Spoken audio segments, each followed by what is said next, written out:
Thanks very much, George. I appreciate it. First, I'd like to thank everybody who's joining the webinar and everybody who participated in creating the survey for us. Give you some background. The Jacobson is a 155-year-old company.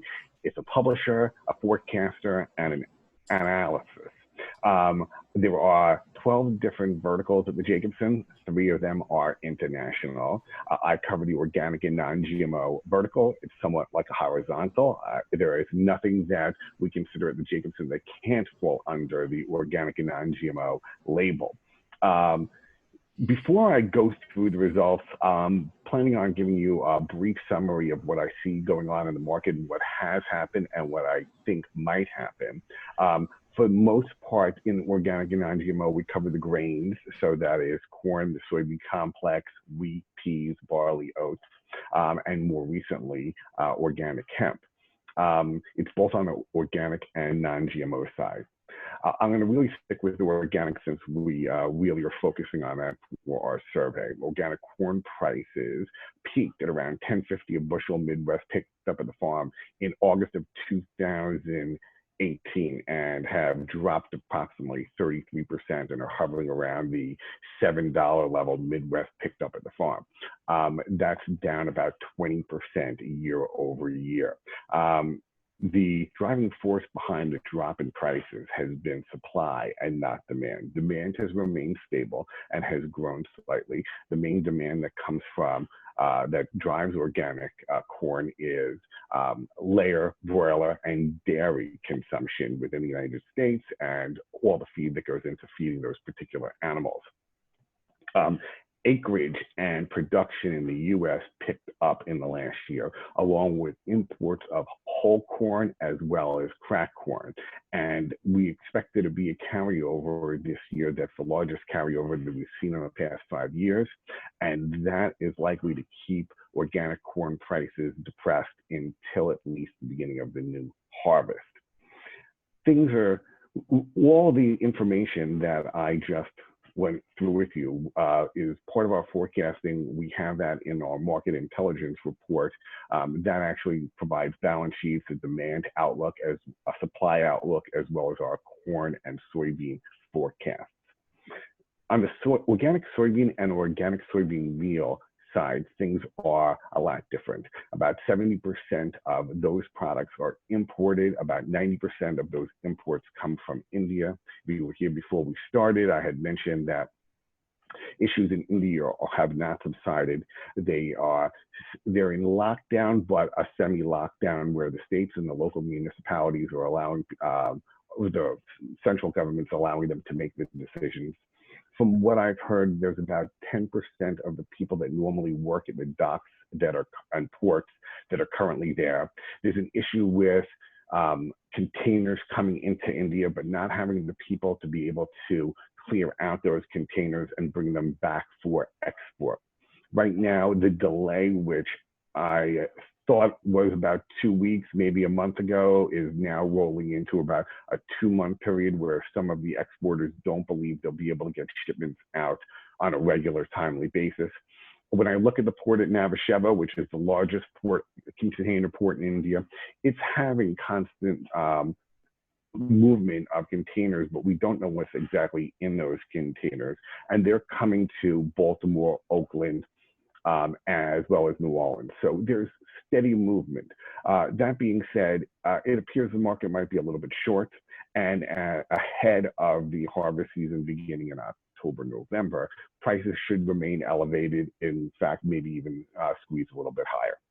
All right, so that's my overlook of what's going on in the organic corn, organic soybean meal markets. And now I'll take you to some of the information that we were able to garner through our survey. So we asked a number of different questions about corn and soybeans, as well as which focused on acreage, production, some yield, as well as some insurance information. And so this slide just shows you for organic corn in 2019 and organic corn in 2020, the average acres that plan to be planted, which you can see is rising from about 270 to around 320. So there's an uptick in the average planted acres. You can go to the next slide, George. For the percentage of crop that was sold for organic corn and organic. Sorry, Dave, I'll go back to the soybean one. I skipped over the organic. There you go. Okay, thanks. Sorry, this is, and so soybeans, we're seeing a little bit of a tick down in the actual acreage planted from the different survey respondents that we got. We got a few hundred respondents to our survey. So these averages are, we take out sort of the highs and the lows that look out of the ordinary, and these are the numbers that have come through with averages. What's interesting about this number, as we'll see later for soybeans, is that it seems like more people are planning to plant soybeans going forward. We could go to the next slide, George. An interesting component was we asked the percentage of the total crop sold, and interestingly enough, we found only approximately 80% of crop for old crop was sold, where 90% of organic soybean crop was sold. And what we're finding in the market now is if you want to find domestic soybeans, it's nearly impossible. People are just waiting for imported soybeans to eventually come in. There is really no expectation to get domestic soybeans until new crop. Corn, on the other hand, is completely different. People feel that there is corn in bins that's still old crop available to be sold, and prices remain heavy. And this is reflected in the fact that not everybody was able to sell all of their corn crop relative to their soybean crop. You go on to the next slide, George. We asked a question about switching. What we were trying to garner really was if people were switching out of corn and into soybeans, even though based on where you are, the amount of the value per acre of corn is usually higher than the value of acre of soybeans, especially if you're in the heart of the country and you can get 200-acre corn. But in general, what we found was about 22% of the people said they were switching. Of that 22% of the people that were switching, about 60% of the people were adding soybeans just to their current crop rotation. And of that, half of those people were planning to add soybeans and drop corn completely. So it's a state of how people are looking at what's available and what's needed within the marketplace. You go on to the next slide. Interestingly, this is a map of where we got our respondent information from. And what we found fascinating, what I found fascinating, it mirrors the areas of the country where demand as well as supply is usually the greatest. Obviously, the supply in the United States, sort of that 300-mile radius around Des Moines, Iowa, maybe it's spreading into Michigan and Wisconsin and Illinois and a little bit in Indiana. That's where we grow most of our corn crops. There's definitely been a push for more corn and soybeans that are grown in the northeast, sort of mid-Atlantic. And as you can see, there is a lot of planting that's going through the Pennsylvania, south central Pennsylvania, and upper Maryland area. The sort of Lancaster, Pennsylvania area is one of the largest areas of production of both broilers as well as layers. So chickens that lay eggs, chickens that we use to eat. And so it's interesting to see a lot of that population responding to our survey, spreading throughout California as well as Washington and Oregon, where there is both dairy as well as some chicken operations. Those also exist throughout the Midwest as well. You can switch to the next slide. This is an interesting slide, and we asked this question because the Risk Management Agency, which is part of, it's a government agency for crops, handles crop insurance. And one of the difficulties that we always find in doing our analysis is trying to figure out how many of the people that are listed in the Risk Management Agency summary of business that focus on corn and soybeans are actually having crop insurance. And it helps us guide us to the answers to the questions of acreage, which it comes out partly from this particular slide, knowing that approximately 47% of the respondents on that population that we looked at on the map are looking to have crop insurance, helps guide us with our acreage numbers as well. Is that the last slide, George? That is the last slide, and we're set for questions. Dave, are you ready to take a few questions from the audience? I am ready to take a few questions from the audience. All right. So the first question is, do you expect any carryover in organic corn from 2019-2020? All right, so we are expecting anywhere between a 2 to possibly 3 million bushel carryover of organic corn going from the 2019-2020 season into the 2020-2021 season. And that is one of the reasons why we feel that the market is heavy and will actually remain heavy for a while, because there will be a decent carryover. All right. Do you have any breakdown of the acreage planted by state? We do. Part of our market intelligence report breaks down all of corn and soybeans, both supply side as well as demand by state. We list it on a map. You can go through and look at the map. We even break it down to the point where you can see what we perceive is the harvest as well as the demand and what is causing the demand, either if it's broilers, layers, with dairy, with turkeys. Okay. Do you expect organic corn and organic soybean meal demand to rise? We believe that one of the things that we do is we get third-party data which drives part of our demand data. That data is information that we get from big box stores and supermarkets about the demand within the United States for consumption. And so what we're definitely seeing is small year-over-year increases in organic consumption. What will be interesting to see is that those numbers have remained steady or in fact increased during this pandemic. And since most of that demand is at the retail level and not at the restaurant and food service level, what we think is this uptick in demand, which was take whatever on the shelves at the supermarket at the moment, is going to continue as people slowly go back to restaurants. But the ability to go back to a restaurant 100%, for people to do that 100%, is probably going to take a while. And nobody knows how long the while is. These first movements are 25%. So there will be a permanent shift from restaurants, food service into the retail supermarket area. And what we're seeing through other surveys is that people are very interested in organic, especially proteins, eggs, chickens, turkeys, all the dairy products. And so the expectation is that can grow at single digits year over year. Okay. Dave, do you have an average yield for corn or soybean based on last year's planting information?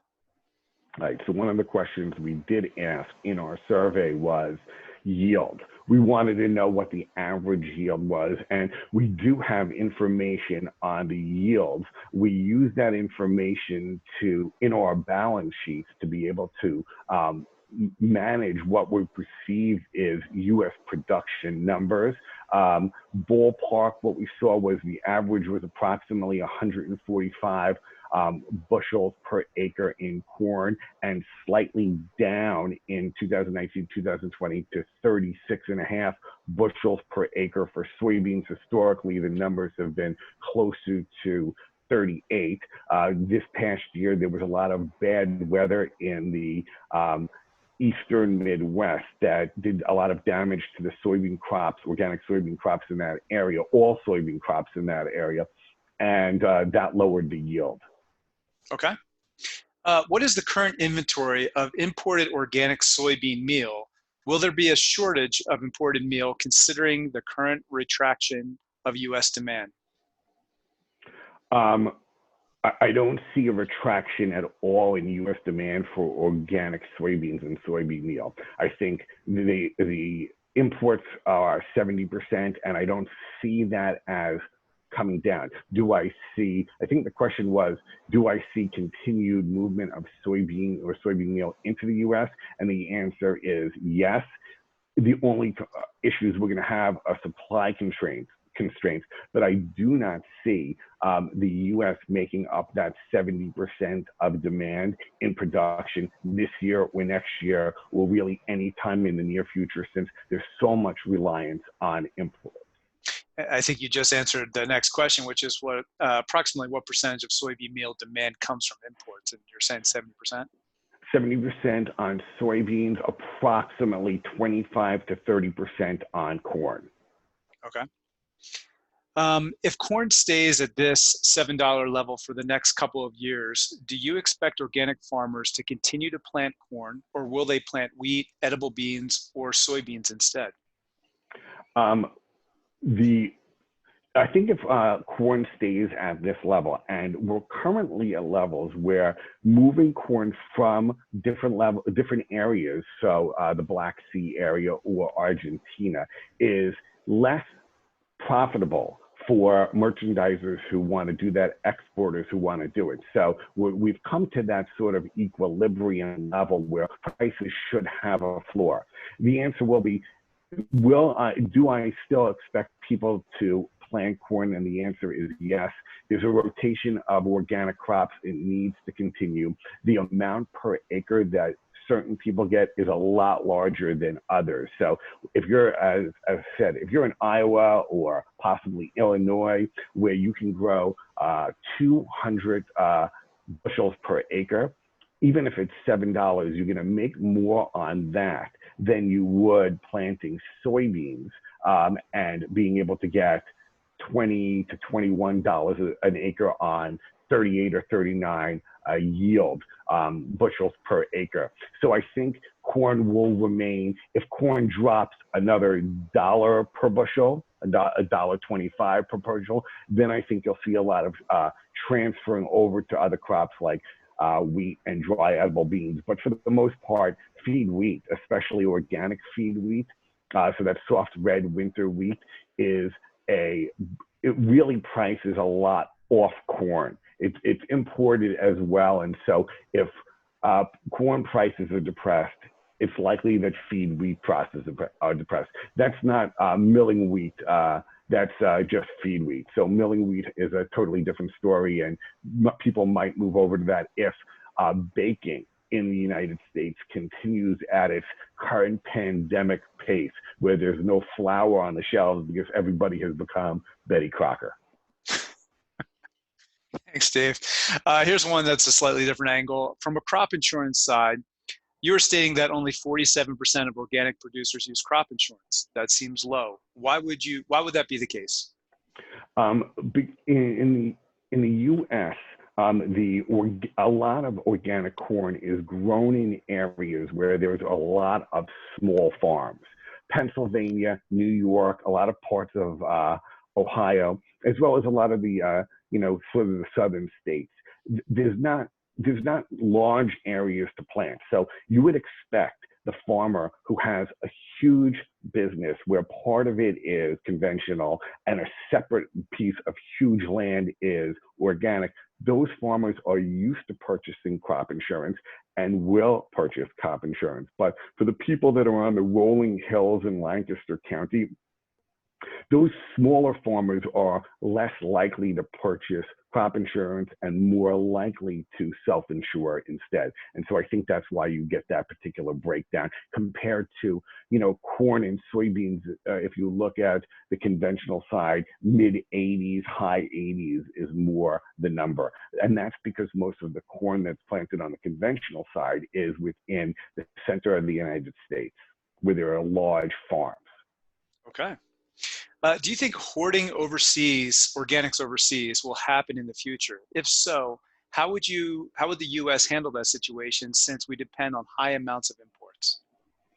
All right. I think I'm not sure. I think hoarding overseas means from the particular areas that it comes from, as opposed to other areas where it doesn't come from.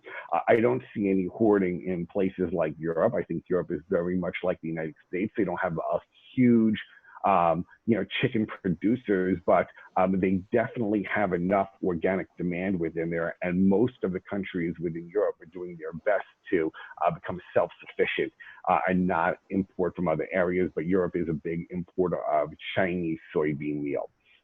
So Chinese soybean meal handles Europe. That's a country that's been in the news, especially with this confrontations with the United States. That could be an issue for Europe if Europe has the same type of thing. India, I don't see the hoarding. Everything that they produce for the most part is non-GMO. They have a lot of organics. They don't have a huge meat business over there. So I think they're happy to consume the oil that they have and ship the meal to the United States. I don't see that same issue in Argentina either. I don't see them hoarding organics, regardless of what it is, and sending it over. And those are the sort of areas that would create some type of bottleneck if the U.S. could not become self-reliant. I'm just going to add to that. Historically, the U.S. has gone through this type of thing before. If you look at just the oil markets in general, the U.S. complained for years and years and years that we weren't self-reliant. And before the pandemic, we became the largest oil producer in the world.